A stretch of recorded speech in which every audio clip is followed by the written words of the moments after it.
Hello दोस्तों, आज हम बात करेंगे लंग्स यानी फेफड़ों की बीमारियों के क्या इंपॉर्टेंट लक्षण होते हैं, इनके लंग्स से संबंधित क्या लक्षण होते हैं, इनके सिस्टमिक यानी पूरे शरीर में क्या लक्षण होते हैं और ओवरऑल इसके क्या साइंस होते हैं, कैसे हम पहचानें कि किसी व्यक्ति को लंग्स की बीमारी है या नहीं। जानना और समझना अक्सर काफ़ी ज़रूरी है क्योंकि ज़्यादातर ये बीमारियाँ काफ़ी लंबे समय तक एसिम्प्टोमेटिक या बिना लक्षण के हो सकती है। इसलिए छोटी मोटी साइंस और सिम्टम्स को यदि हम पहचानते हैं तो बीमारी को जल्दी डायग्नोज कर सकते हैं और किसी भी बीमारी में जल्दी डायग्नोसिस मतलब जल्दी और ज़्यादा अप्रोप्रिएट ट्रीटमेंट होता है। टॉपिक बहुत ही इंपॉर्टेंट है हर उस व्यक्ति के लिए जिसको कोई भी लंग संबंधित सिम्टम्स है, चाहे वो सिंपल खांसी हो या सांस की तकलीफ हो या छाती में दर्द हो। हर उस व्यक्ति को इस वीडियो को ज़रूर देखना चाहिए। टॉपिक पर जाने से पहले जो लोग हमारे चैनल पर नए हैं उन्हें रिक्वेस्ट करूँगा चैनल को सब्सक्राइब करें, वीडियोज़ को लाइक करें, शेयर करें, फॉलो करें, कमेंट करें, पूरा देखें। टॉपिक के हर एक पॉइंट का हम शॉर्ट में एक्सप्लेनेशन भी देते चलेंगे। इस पहले हम बात करें रेस्पिरेटरी सिम्टम्स पे, फिर सिस्टमिक सिम्टम्स पे, फिर बाकी ओवरऑल बॉडी के साइंस पर हम बात करेंगे। इसलिए इस वीडियो को जरूर एंड तक देखिएगा। तो विदाउट वेस्टिंग एनी टाइम चलिए शुरू करते हैं इंपॉर्टेंट वीडियो।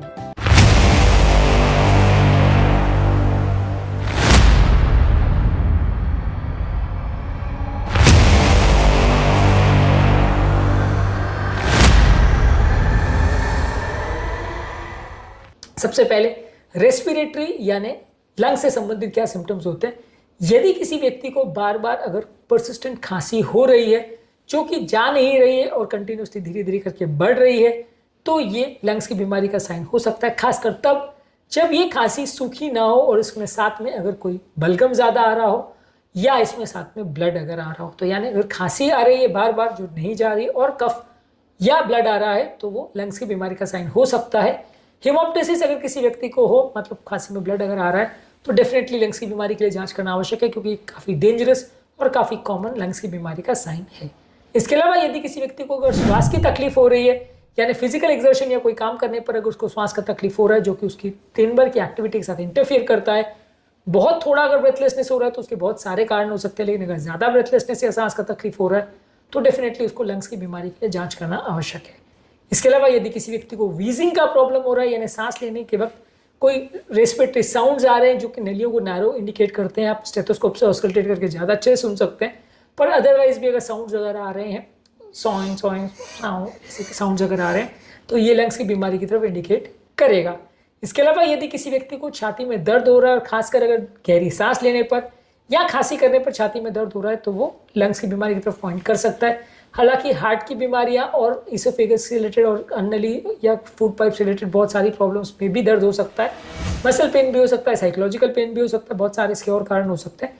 इन सबको हमें डिफ्रेंशिएट करना आवश्यक है, पर हाँ ये इसका इंपॉर्टेंट साइन हो सकता है। इसके अलावा यदि किसी व्यक्ति को अगर कलर में बलगम आ रहा है, कफ में अगर कोई स्पेसिफिक कलर का स्पूटम आ रहा है खासकर ग्रीन या येलो तो वो लंग्स के इन्फेक्शन का इंडिकेटर हो सकता है। तो वैसे व्यक्ति को लंग्स की बीमारी खासकर लंग्स के इन्फेक्शन के लिए जांच करना जरूरी है।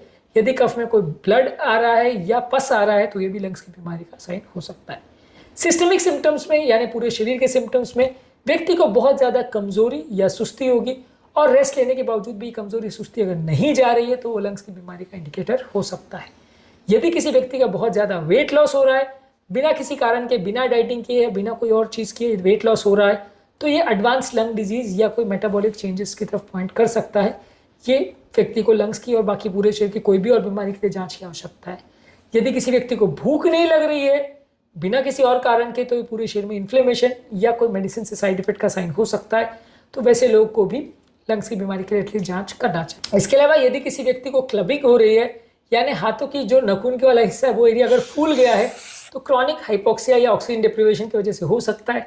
या यदि किसी व्यक्ति के नाखून, लिप्स, स्किन अगर नीले पड़ जाते हैं तो ये भी हाइपोक्सिया या लो ऑक्सीजन सैचुरेशन की वजह से हो सकता है। साइनोसिस इसे बोलते हैं।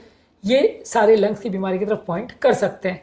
सांस अगर फूटी और सैचुरेशन अगर आपने पल्स ऑक्सीमीटर से चेक किया वो भी अगर कम मिल रहा है तो लंग्स की बीमारी का साइन हो सकता है।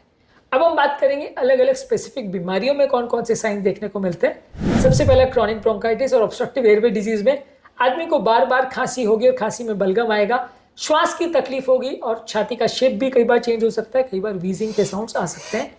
इसी तरह से एस्थमा में भी लगभग इसी तरह के सिम्टम्स होंगे, वहाँ पे भी वीजिंग होगा, श्वास फूलेगी, छाती में दर्द होगा, भारीपन होगा, खांसी के सिम्टम्स हो सकते हैं बार बार और कई बार कोई स्पेसिफिक एलर्जन या एक्सरसाइज से ट्रिगर ये जो श्वास का तकलीफ है हो सकता है। निमोनिया के पेशेंट्स में सडन हाई ग्रेड फीवर और ठंड के बुखार आता है, ऐसे साइन हो सकते हैं। छाती में दर्द हो सकता है और खांसी में बलगम आ सकता है, ये निमोनिया की तरफ पॉइंट करेगा। सांस का तकलीफ भी हो सकता है इस तरह के पेशेंट्स में। इंटरस्टिशियल लंग डिजीज एक ऐसी बीमारी है जिसके लंग्स के अंदर जो टिश्यू है उसमें सूजन आ जाती है, जिसमें व्यक्ति को धीरे धीरे करके श्वास की तकलीफ होगी, धीरे धीरे करके बढ़ेगा, सूखी खांसी होगी और हाइपोक्सिया की वजह से उंगलियों में क्लबिंग के साइंस देखने को मिलेंगे। ज़्यादातर ये किसी एनवायरमेंटल एक्सपोजर या ऑटो इम्यून डिजीज की वजह से होता है। इसके अलावा लंग कैंसर में ज़्यादातर व्यक्तियों को खांसी होगी, श्वास फूलेगी, छाती में दर्द होगा, खांसी में ब्लड आएगा, इस तरह के सिम्टम्स हो सकते हैं। किस स्टेज का कैंसर और कहाँ पे कैंसर है उस पर हिसाब से सिम्टम्स चेंज होंगे। पल्मोनरी एम्बोलिज्म में व्यक्ति को सडन ऑनसेट छाती में दर्द। पल्मोनरी एम्बोलिज्म एक ऐसी बीमारी है जो लंग्स के अटैक जैसा होता है, जिसमें हार्ट से जो लंग्स में नली जाती है उसमें क्लॉट भर जाता है। इसके व्यक्ति को सडन छाती में दर्द होगा, सांस फूलेगी और हृदय की गति बढ़ जाएगी। यदि किसी व्यक्ति की ऐसी कोई हिस्ट्री है कि वो रिसेंटली बेड रिडन रहा है या पाँव में क्लॉटिंग वगैरह हुआ है या किसी व्यक्ति को कैंसर या प्रेगनेंसी, तो इस तरह की प्रॉब्लम्स हो सकते हैं।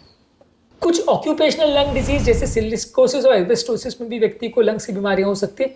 सिलिकोसिस में व्यक्ति को खांसी होगी, श्वास का तकलीफ होगा और बार बार छाती में इन्फेक्शन होंगे। कोई व्यक्ति अगर सिलिका इंडस्ट्री में काम कर रहा है तो ये उसी को होगा। उसी तरह से एस्बेस्टोसिस में कोई व्यक्ति एस्बेस्टोस इंडस्ट्री में काम कर रहे तो उसको होगा, या आसपास कोई इसकी फैक्ट्री है तो हो सकता है। इसमें भी व्यक्ति को श्वास फूलेगी, खांसी होगी, छाती में दर्द होगा या भारीपन होगा, इस तरह के लक्षण देखने को मिल सकते हैं।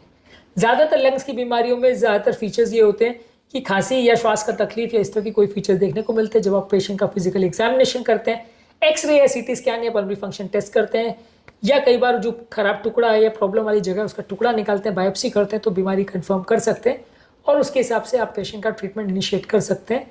लंग्स की बीमारी एक सिंगल एंटाइटी नहीं है, इसमें बहुत सारे तरह के प्रॉब्लम्स आते हैं। हर एक तरह की बीमारी का अलग अलग ट्रीटमेंट है, इसलिए इसके लक्षणों को और इसके ओवरऑल साइन सिम्टम्स और मैनेजमेंट्स को समझना थोड़ा आवश्यक है। अलग अलग वीडियोस में हमने ये सारी चीज़ों के बारे में डिस्कस किया है। आज के टॉपिक में हमने बात करी लंग्स की बीमारियों के क्या लक्षण होते हैं इसके बारे में। उम्मीद करूँगा कि आज के टॉपिक में कुछ नया जानने को मिला होगा। इसके अलावा लंग्स की बीमारी संबंधित और भी हमने बहुत सारे वीडियोज़ किए, खासकर asthma, pneumonia, obstructive airway disease या एलर्जी संबंधित सारे वीडियोज़ को ज़रूर चेकआउट करें। टॉपिक एंड करने से पहले जो लोग हमारे चैनल पर नए हैं उन्हें रिक्वेस्ट करूँगा कि चैनल को सब्सक्राइब करें, वीडियोज़ को लाइक करें, शेयर करें, फॉलो करें, कमेंट करें, पूरा देखें। Thank you.